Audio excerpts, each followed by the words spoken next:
Estamos a 5 minutos de las 9 de la mañana, llueve intensamente en la capital y le damos la bienvenida al ministro de Defensa Nacional, Armando Castaingdebat. Hay varios temas para conversar, tema de los efectivos en el Congo, pero también algunas cuestiones vinculadas a la interna del Partido Nacional. Bienvenido, ¿cómo anda? Buen día, Lorena, buen día, Alfredo, buen día, Magdalena, ¿qué tal? ¿Cómo están? Un gusto recibirlo. Bueno, ¿cuál es la situación hoy en día de los militares uruguayos, los cascos azules uruguayos que están en el Congo? Dentro de la particularidad de la situación, no podemos decir que es normal, pero todo tiende a volver a comportarse de la misma forma que antes del ataque que le costó la vida a un soldado uruguayo. Ayer los integrantes pudieron salir a hacer compras en supermercado, que es a veces de las distracciones que tienen.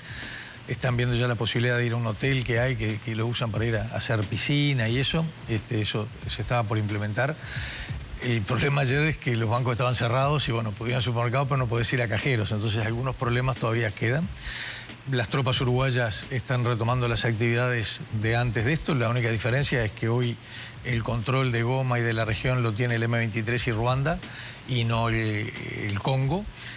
Es difícil de entender esa situación, cómo puede funcionar un país, los bancos, las escuelas, cuando está invadido por otro país. Pero bueno, esto no es nuevo, ya había sucedido, creo que en el 2012.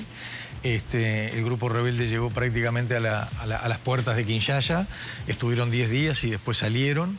El problema más grande que tenemos hoy en el contingente uruguayo es el tema sanitario, asociado a que todavía tenemos algo más de 1000 congoleses, soldados congoleses desarmados. Esto ya lleva varios días en un lugar donde no está capacitado para recibir 1000 personas más de las que tiene. En el momento alto de conflictos tuvimos problemas de abastecimiento, de comida, de agua, no sin quedarnos, pero sí complicado. Eso ya está totalmente solucionado.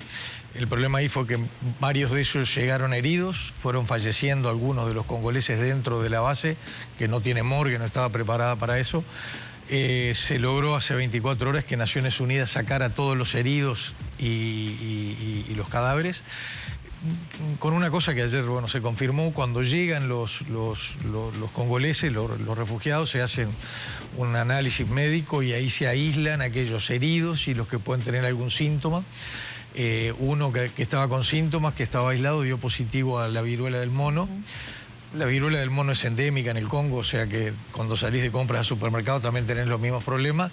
No obstante, si bien el resto del contingente no estaba en contacto, ya se logró que Naciones Unidas sacara los heridos y los cadáveres. Ahora, pero la persona que está contagiada de viruela del mono sigue en la base. No. Ya está Naciones fuera, Unidas entonces. la sacó. Naciones ¿Y no hay Unidas. uruguayos con síntomas? No. Por ahora. Bueno. Lo que sí todavía quedan una parte de los soldados que estaban sanos, desarmados, a los cuales Naciones Unidas se comprometió hace 24 que en 48 horas los sacaba. O sea que esperemos que en las próximas 24 horas ya no estén en la base. Además de este contingente, nosotros teníamos un batallón desplegado en Rusayo, que si bien hubo conflicto cerca, la guerra por ahí no pasó. Y ojo que estamos hablando de distancias de 12 kilómetros, 17 kilómetros, tampoco no es tanto.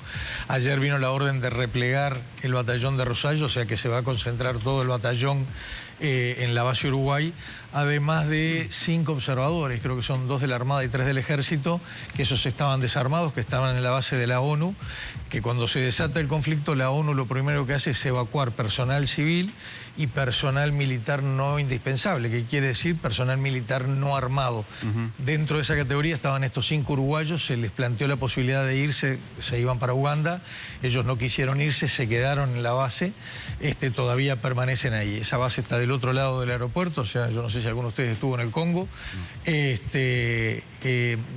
otro orden, ayer llegó el convoy que se mandó rumbo a Entebbe, en Uganda, con el cadáver del soldado fallecido, más un cabo que lo va a acompañar hasta que retorne a Uruguay. ¿Y cuándo sería, ministro, la estimación? Ya está en Entebbe, eso ya está en dependencia de Naciones Unidas. Estamos a la espera de que Naciones Unidas, quien es que tiene que coordinar y hacerse responsable de esto, nos determine la fecha. Generalmente estos trámites no demoran menos de 5 o 7 días, o sea que estamos a la espera de que nos confirmen la fecha de llegada. El soldado que estaba herido, el segundo de herido está en un hospital en Kampala. ¿Y su estado es? Ha evolucionado favorablemente dentro de la gravedad de la situación. Hoy lo están operando nuevamente para sacarle las últimas esquirlas de alguna pierna o de la rodilla. El problema de él era más a nivel de cabeza y un ojo. Está respondiendo a los estímulos y el último parte que tenemos, ahí nosotros tenemos un efectivo permanentemente en el hospital, es que si sigue la evolución ya lo pasarían a piso, lo que habla de por lo menos una expectativa de vida positiva. Ministro, esta situación de relativa tranquilidad que se está dando ahora, ¿ambienta la posibilidad de que rápidamente se pueda hacer el recambio de efectivos o no? Vamos a hacer un contexto general, o sea, la situación del Congo y de las tropas uruguayas pertenecientes a una misión de paz en el Congo no es un hecho aislado en la historia del Uruguay. Esto obedece una política de Estado del Uruguay, que en el caso del Congo lleva 23 años, y en cuanto a misiones de paz, Uruguay participa en misiones de paz desde antes de la creación de Naciones Unidas. Naciones Unidas se crea en el 45, después de la Segunda Guerra Mundial, y Uruguay antes ya había tenido observadores en la Guerra Boreal, en el Chaco. A partir de ahí ha sido casi permanente, y a partir del 52 yo creo que en forma permanente, Uruguay como política de Estado, en un país donde ya gobernó el Partido Colorado, gobernó el Partido Nacional, gobernó el Frente Amplio, los diferentes partidos, con matices, es cierto.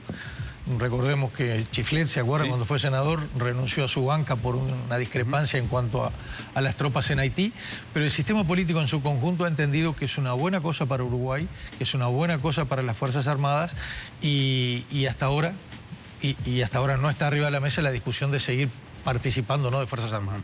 ¿Por qué digo esto? Porque desde el momento que tú participás de un programa de Naciones Unidas estás bajo la égida y bajo la conducta de lo que determine Naciones Unidas. Uruguay no es el único país desplegado en el Congo, o sea, ahí donde está Uruguay, está Marruecos, está India, está Guatemala, me olvido de alguno, pero hay 5 o 6 países en esa zona, más otros que están desplegados en otros lugares del Congo. Hoy la situación es... Porque el otro día, bueno, todavía no hemos hablado, pero nos reunimos con los familiares, los recibimos en el ministerio el lunes, y la gran pregunta a los familiares es, por favor, denme una fecha. Claro, ¿cuándo? ¿Cuándo? Y yo tendría la misma inquietud. Y bueno, fue una muy buena reunión, no se fueron con la respuesta que vinieron a buscar porque la fecha no la tenemos. Lo que sí ellos vieron es el compromiso desde el presidente hacia abajo, Cancillería, Ministerio de Defensa y el Ejército, de estar en permanente contacto con quienes toman decisiones y ir explicando día a día de la problemática. ¿Y cómo se está trabajando este tema en transición, o sea, con las autoridades? Porque este tema va a continuar, ¿no? Una cosita. Uruguay en Naciones Unidas tiene mucho más peso que el tamaño de Uruguay. O sea, la historia de Uruguay en Naciones Unidas lleva a que cuando Uruguay hable en Naciones Unidas es escuchado. Tan es así que la otra semana logró 3 reuniones del Consejo de Seguridad que en forma consecutiva, empezando por un domingo. O sea, Uruguay logró poner arriba de la mesa la gravedad que había. Ayer sucedió algo en el grupo del G7, que por primera vez el grupo del G7 critica directamente a Ruanda. ¿Por qué le damos importancia a esto? Porque este conflicto, y ya te contesto, este conflicto no es un conflicto por límites, no es un conflicto solo fundamentalista. Aquí el gran problema del Congo es que está parado arriba de las mayores riquezas de minerales, de petróleo, de coltan, de diamantes, de oro, probablemente del mundo. Entonces hay intereses externos, de potencias, que permiten que esto suceda. Yo no digo que hacen que esto suceda, pero permiten que esto suceda. Y bueno, y Uruguay en el medio. Uruguay no es ni pro Congo ni pro M23. O sea, Uruguay no ha tenido enfrentamientos directos con el M23 porque no es el cometido de la Fuerza de Paz. El cometido de la Fuerza de Paz es la salvaguarda de la población civil. Yo en mitad del conflicto, un poco en mi ignorancia, le preguntaba al comandante Estebenazzi, digo, pero ¿por qué no hacemos el esfuerzo de venirnos cuanto antes? Y porque si nos venimos, la población civil nos mata. O sea, la población civil, la gran garantía que hoy tiene frente a matanzas que en Uruguay nos cuesta entender, es la presencia de cascos azules. Lo que tú decías, desde el primer día estamos en contacto, te diría que diario y más de una vez por día, con Sandra Lazo y con el equipo de Sandra, comunicando, intercambiando opiniones. Ayer hablábamos con Sandra justo que otro de los problemas que estamos teniendo en la base es el apoyo psicológico, el apoyo de salud mental. Más allá de que nosotros tenemos 2 psicólogas en el contingente, no dan abasto. O sea, hay que entender que son chiquilines, muchos de ellos, que si bien fueron por propia voluntad, que si bien eligieron la carrera militar por diferentes motivos, esta ha sido una situación un poco por fuera de lo normal y que no estaban preparados. Entonces ahí la verdad que hay una preocupación por el momento allá, pero sobre todo por el día que vuelvan, de poder hacer una contención importante. Ministro, y en ese sentido recién dejó entrever que no existe la posibilidad de retirar definitivamente las misiones de paso, por lo menos al contingente uruguayo en el Congo. Antes de discutir si las tenemos que retirar o no, hoy no existe la posibilidad logística de sacarla.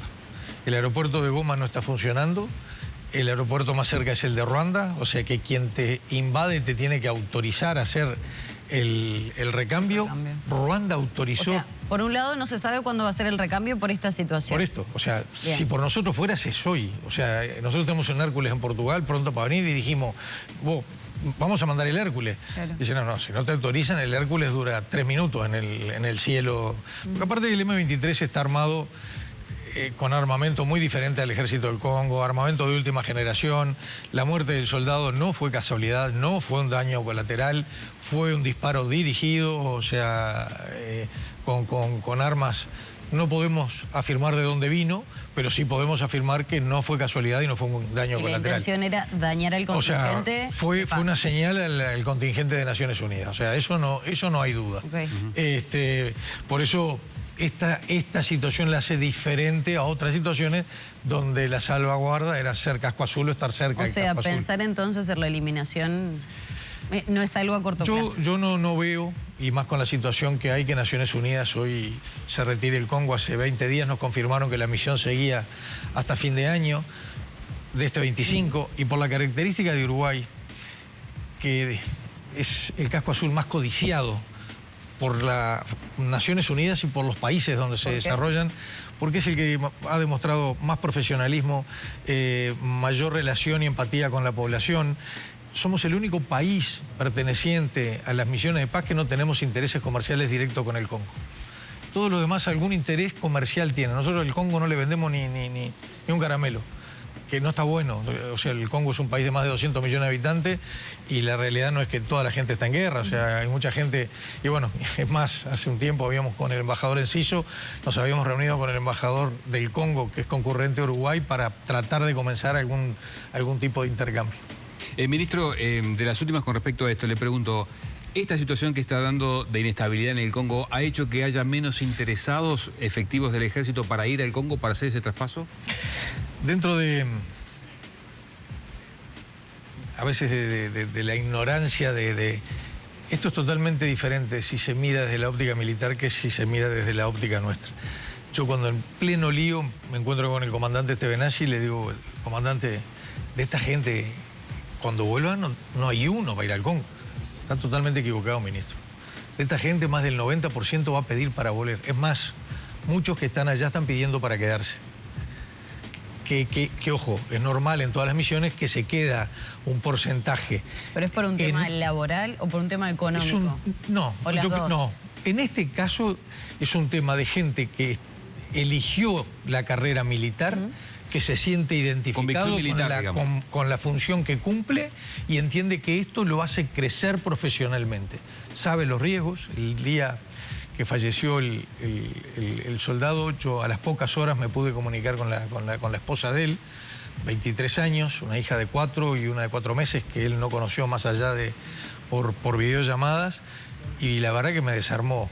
Creo que hasta se me cayó alguna lágrima porque me dice...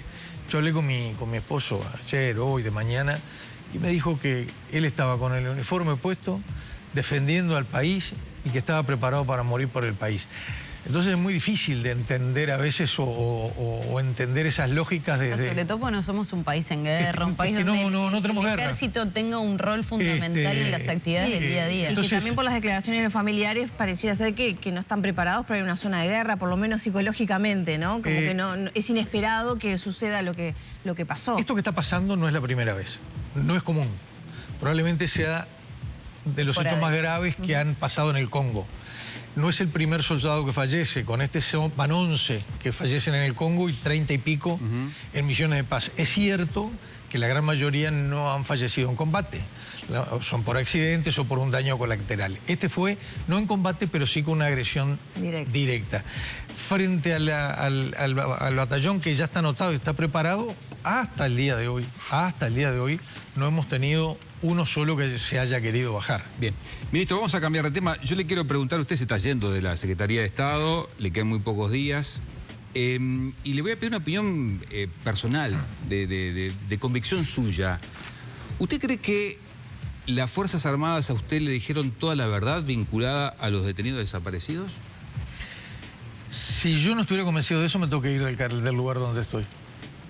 Si yo no confiara y no pudiera mirar de frente a quienes son comandantes, generales, y pensara que me están mintiendo, me tengo que ir. Yo confío en las Fuerzas Armadas, confío en quienes hoy están al frente y confío en la institucionalidad de las Fuerzas Armadas. Lo que no quiere decir que en algún momento haya habido malos militares, como los hubo.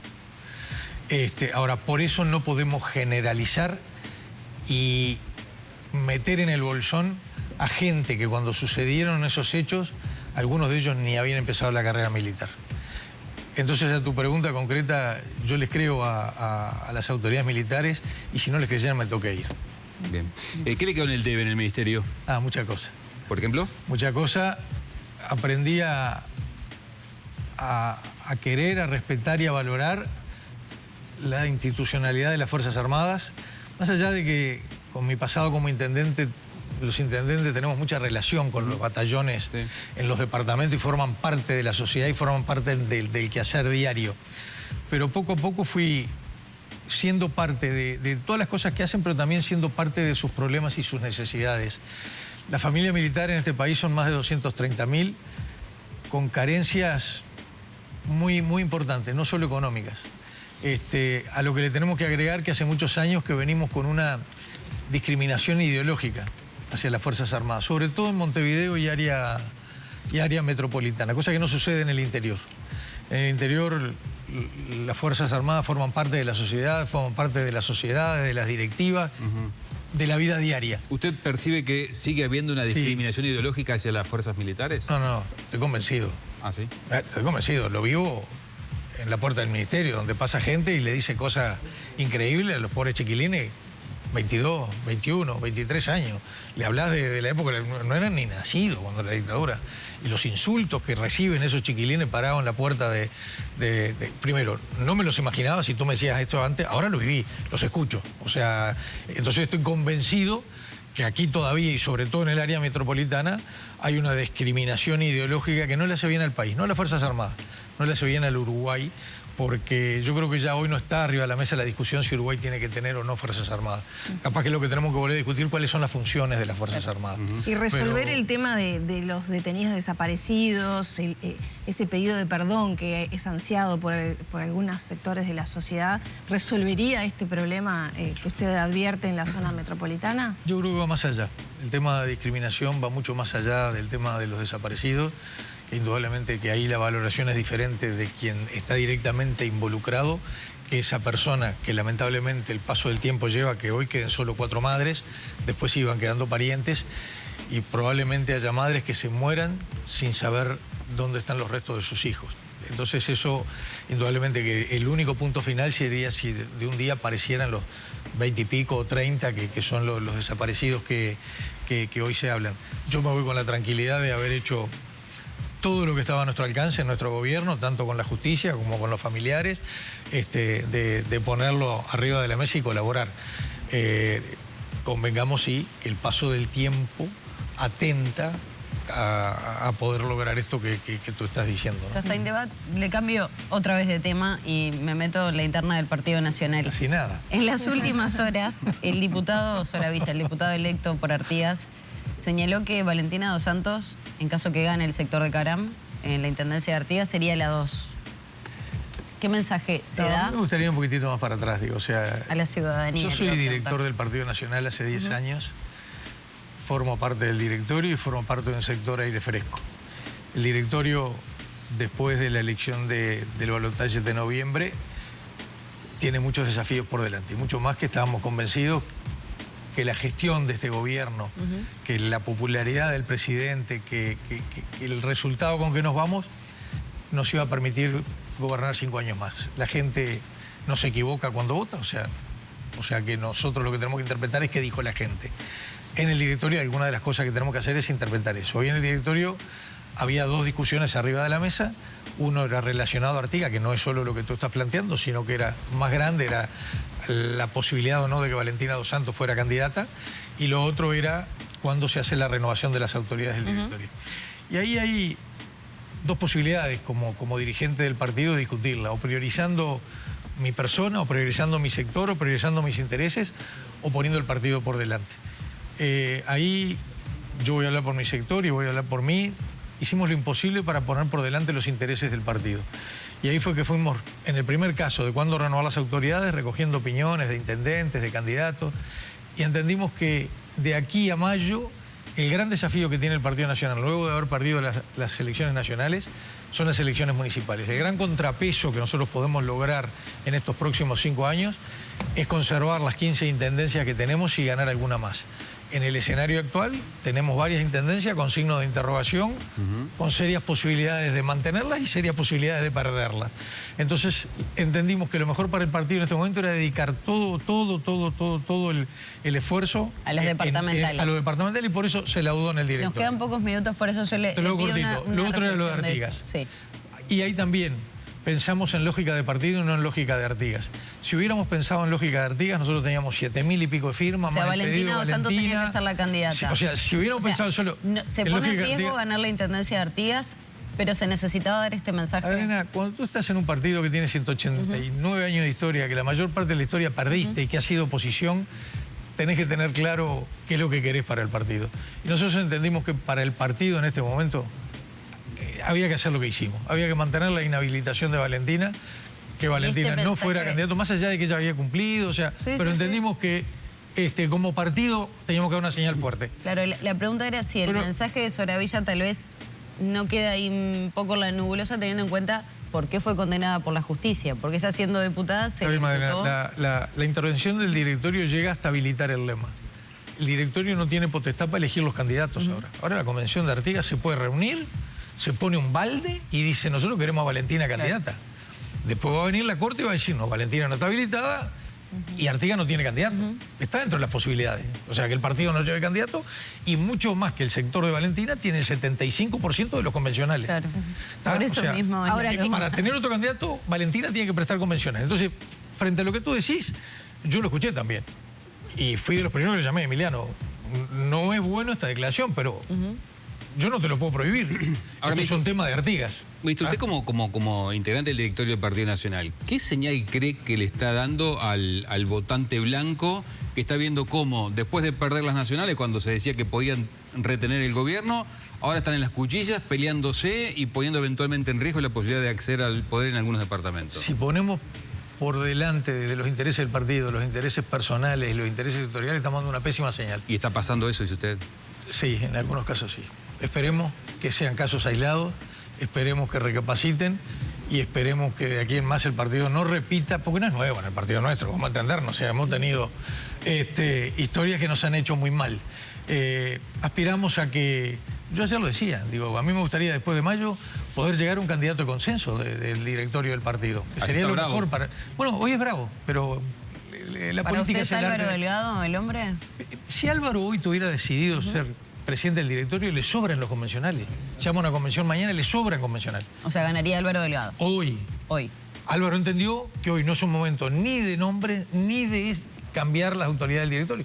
Por eso es que Álvaro hoy no priorizó su posición, sino que dijo, no, vamos a pensar en lógica y en clave de partido. Más allá de lo nacional, ¿temen que esta situación en Artigas pudiera hacerles perder la posibilidad de acceder a la intendencia, o sea, de retener la intendencia blanca? Entender las lógicas departamentales, no solo de Artigas, pero sí sobre todo de la frontera, con una visión y óptica de Montevideo, es muy difícil. Muy difícil, porque es muy difícil. Yo no digo que los códigos de valor y que la ética sea diferente. Estoy diciendo que es muy difícil tratar de entender la lógica de determinados departamentos con una visión capitalina.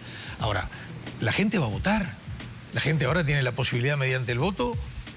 no es solo Valentina, es una gestión, ¿no? O sea, fueron 10 años de Pablo Caram intendente, o sea, la gente de Artigas, Claro. y tengo entendido que Valentina va a habilitar que haya otro candidato del Partido Nacional que ya está diciendo que con los convencionales que le va a prestar Valentina, si llega a ganar la intendencia, le va a hacer una auditoría a la gestión. Bueno, está bien. Eso lo va a definir la gente de Artigas. ¿Ah? Hoy, esperemos, porque la situación de Artigas ha sido muy cambiante, que la convención pueda proclamar por lo menos 2 candidatos para las próximas elecciones. Aún así y todo, es una intendencia que el Partido Nacional la tiene en riesgo. Ministro, muchas gracias. No, gracias a ustedes.